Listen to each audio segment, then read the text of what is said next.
nikoli nisem bila zadovoljna s svojim nosom, ampak bom rekla, je bil to večji kompleks v mladosti.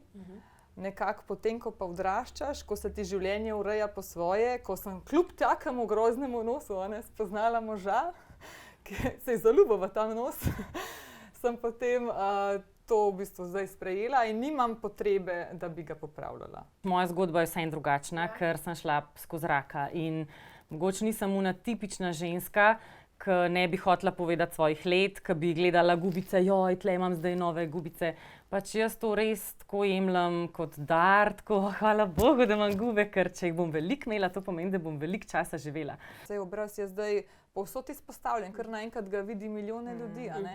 In je v bistvu ta obremenitev na mladih, ki so najbolj podvrženi, je izjemno velika.